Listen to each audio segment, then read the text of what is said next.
Por muito tempo, a cultura pop foi uma verdadeira ditadura, onde os grandes estúdios estavam no poder e o público consumidor eram as vítimas da tirania. Durante esse tempo, os estúdios pegavam tudo que nós gostávamos e faziam o favor de entregar uma verdadeira porcaria. E nós éramos obrigados a aceitar calados. Porém, a situação se inverteu e agora o público quem está mandando. Um exemplo recente foi com o novo filme do Shrek, cujo trailer causou revolta no público e a DreamWorks eventualmente revelou que ele foi adiado em um ano. Além disso, o mesmo cara que trouxe vários vazamentos acertados sobre o filme, trouxe um suposto vazamento do roteiro. E o que dizer desse roteiro? Uma porcaria. Já viu, né? O filme teria uma pegada metalinguística, assim como Deadpool 3 e o filme do Tico e Teco. A premissa traria o Shrek e o burro sendo trazidos para o mundo real e descobrindo que aqui eles são populares. Ai, Peter, mas eu achei essa proposta muito promissora. Sim, eu concordo e eu espero que não mudem essa parte. O problema é todo o resto do filme. Pra começar, que a responsável por mandar o Shrek e o burro pro nosso mundo seria a filha do Shrek, que aqui seria uma praticante de bruxaria. Porque isso virou meio que uma característica de histórias woke pra garotas adolescentes, as protagonistas serem bruxas. E essa não seria a única característica woke do filme, pois a filha do Shrek seria uma adolescente insuportável que o filme faz questão de dar razão, mesmo ela estando completamente errada, igual a Velma da HBO. E pra variar, os outros dois filhos do Shrek seriam dois debiloides, e é claro que a Felícia se acharia superior a eles. E teriam mais clichês além desses, como a Felícia ser revoltada porque a mãe dela preferiu viver num pântano em vez de ser princesa no castelo. Pois é, uma trama woke que seria melhor aceita lá pra 2017. Mas que atualmente já está muito datada, visto as mudanças que a mídia vem encarando atualmente, que eu já mencionei em outros vídeos. Bem, a DreamWorks ainda não deu mais detalhes sobre a razão desse adiamento. Mas o cara garante que o filme passou por modificações. E aliás, só recentemente nós tivemos a confirmação dos atores que farão os outros filhos do Shrek, que serão o Jimmy Olsen vadio do James Gunn e um cara que eu não conheço. O que reforça os rumores mencionados anteriormente. Mas isso não seria algo inédito, visto que nos últimos anos tivemos diversos casos de filmes que mudaram pela reclamação do público. Como se os estúdios finalmente estivessem entendendo quem que realmente financia essa indústria. Manda nessa porra aqui, sou eu! E é sobre isso que vamos falar no vídeo de hoje. Mas antes, peço que se inscrevam no canal e deixem um like no vídeo, porque isso é importante para eu continuar trazendo conteúdo aqui para o YouTube. Se quiser, deixa um comentário também. Dito isso, vamos para o vídeo. Sonic. Atualmente, a franquia cinematográfica do Sonic é considerada uma das melhores adaptações de jogos para o cinema. Por muito tempo, a adaptação de jogo para o cinema foi um negócio complicado, porque praticamente todos os filmes saíam ruins. E por essa razão, ninguém estava botando fé no filme do Sonic. O que só piorou quando liberaram o primeiro teaser do filme, que mostrava o personagem título com um visual extremamente bizarro saído direto do Vale da Estranheza. Esse é filho!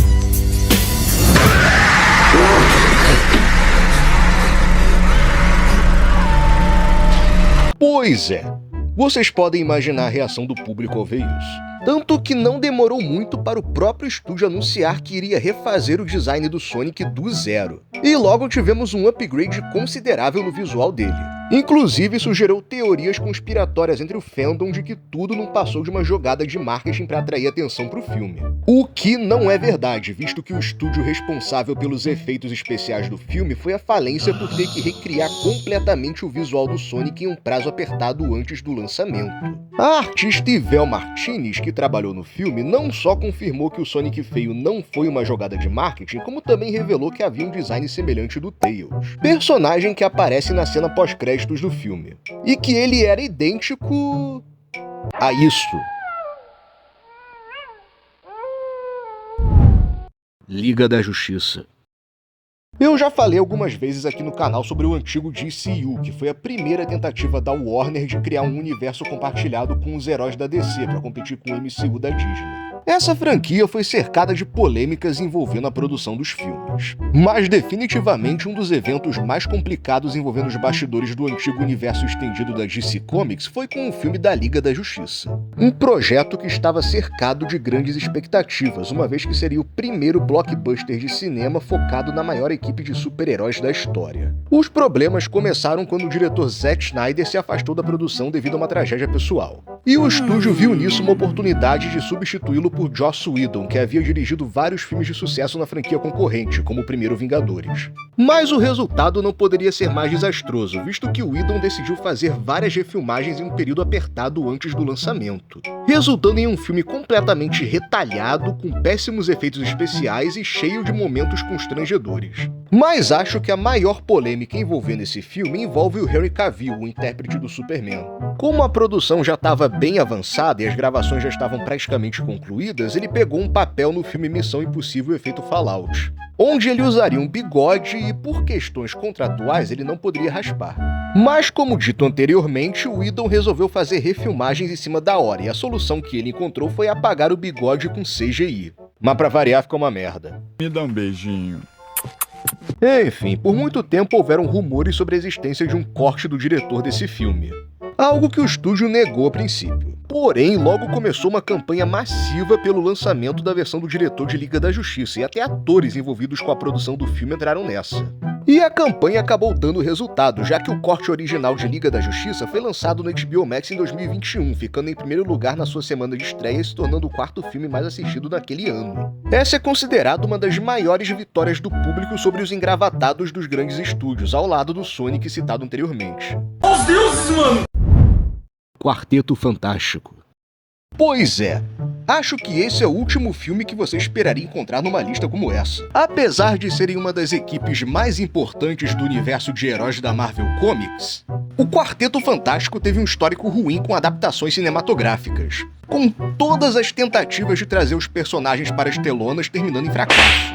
Mas definitivamente a tentativa mais errônea foi a de 2015, que foi feita só para o estúdio segurar os direitos dos personagens. E na real, nem é a primeira vez que algo do tipo acontece. O Quarteto Fantástico de 2015 teve uma história de bastidores similar à da Liga da Justiça, com o estúdio limitando e barrando o processo criativo do diretor. A diferença é que dessa vez o estúdio estava certo. Porque por mais que os haters neguem, o Snyder tinha boas intenções, ele realmente ama quadrinhos. Ao contrário do Josh Trank, que foi contratado para dirigir o reboot do quarteto devido ao sucesso do seu filme Poder Sem Limites, que era uma espécie de terror teen com super-heróis. E a proposta dele pro quarteto era se distanciar ao máximo da pegada dos quadrinhos e investir num filme de ficção científica com pitadas de body horror. Mas antes do lançamento do filme, vazou a informação de que o estúdio pretendia alterar o nome do vilão Victor Von Doom, que passaria a se chamar Victor Domashev, porque o Trank achava ridículo que o sobrenome de uma pessoa fosse literalmente Doom, que significa algo como perdição. Mas essa decisão foi alterada por reclamação do público. Bem que eles podiam ter ouvido todas as outras reclamações e descartado o filme inteiro. É verdade. Hellboy. Olha, uma coisa eu tenho que admitir. Para uma lista sobre filmes que mudaram para agradar o público, ela tá cheia de filme que ninguém gostou. O Hellboy sempre foi um daqueles personagens que só o público mais hardcore de quadrinhos conhece.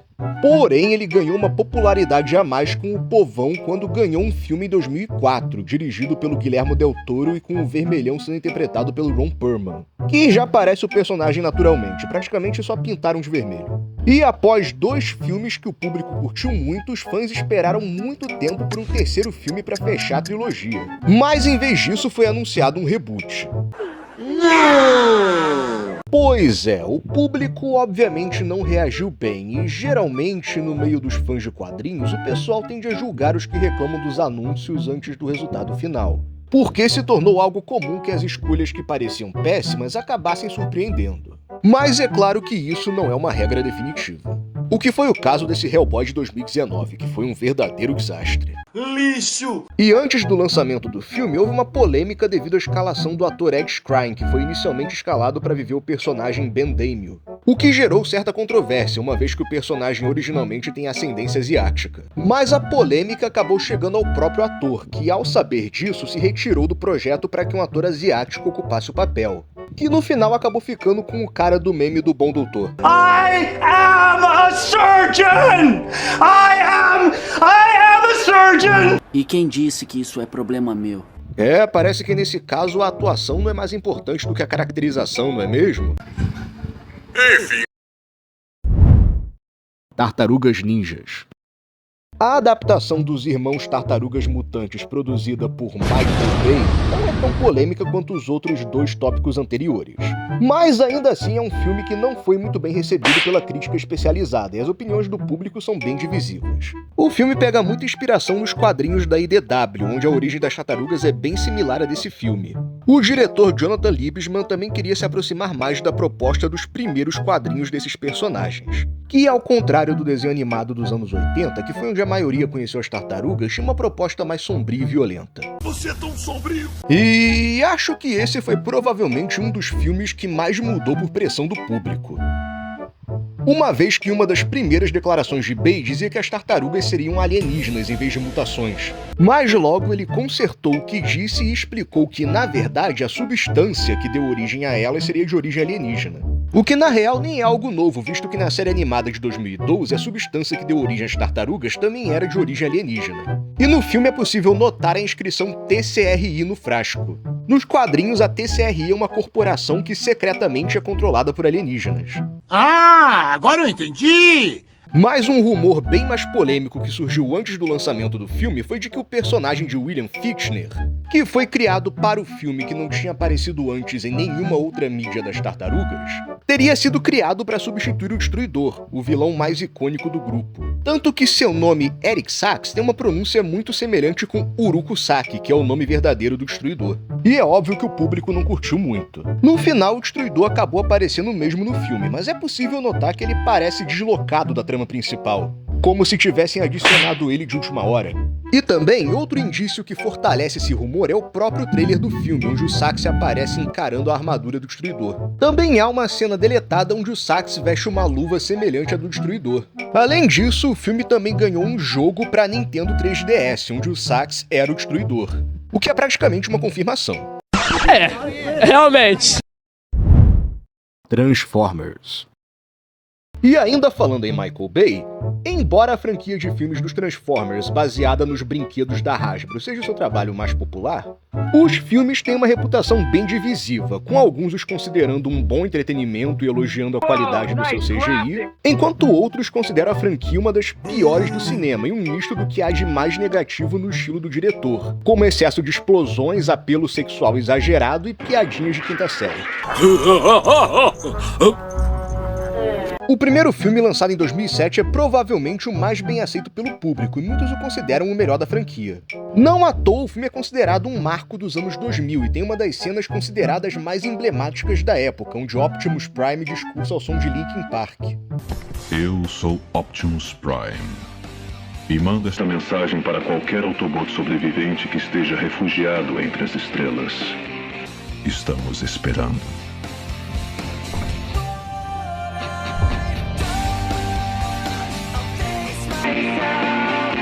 Uma das propostas de Bay era que os filmes fossem menos fantasiosos e fizessem mais sentido no contexto realista. Então os personagens tiveram seus designs alterados para algo que se parecesse mais com um ser alienígena. A maioria dos visuais foram bem aceitos pelo público, principalmente o Optimus Prime, que ficou bem parecido com o original. Porém, o estúdio sofreu um ataque hacker e vazaram artes conceituais do vilão Megatron, que é o arqui-inimigo dos Transformers e seria o antagonista principal do filme. Megatron, um dos humanos escapou. A reação do público não foi boa, visto que o visual do vilão estava bem diferente do original. Então Michael Bay se viu obrigado a alterar o visual para deixá-lo mais próximo com o original. Me dá o cu! Os Novos Vingadores. Esse é o caso mais recente da lista. Sendo divulgado inicialmente como Thunderbolts, Os Novos Vingadores foi um filme que ninguém tava dando nada. Isso porque ele vinha de uma fase em que o MCU só vinha entregando um projeto pior que o outro, com algumas raras exceções limitadas. E o filme começou gerando uma má impressão principalmente por causa do elenco de personagens, que não tinha diversidade de poderes nenhuma. Algo que o próprio filme fez piada. Nenhum de nós voa? A gente só dá porrada e atira? Mais um anúncio que gerou comentários mistos do fandom foi a inclusão do Sentry no filme, que é um personagem que os fãs da Marvel sempre quiseram ver no MCU. Criado no ano 2000, o Sentry é considerado a resposta da Marvel ao Superman da DC Comics.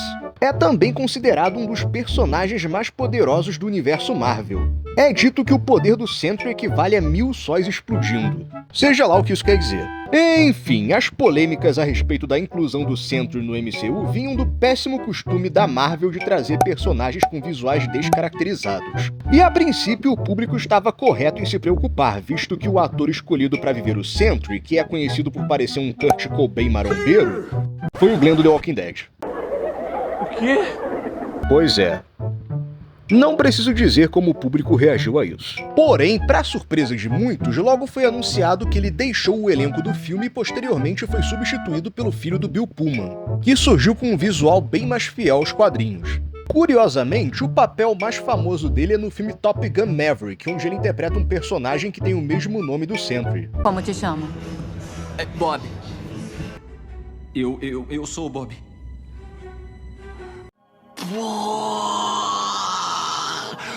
Enfim, a desculpa do Glenn foi de que as greves que ocorreram em 2024 atrapalharam os planos dele.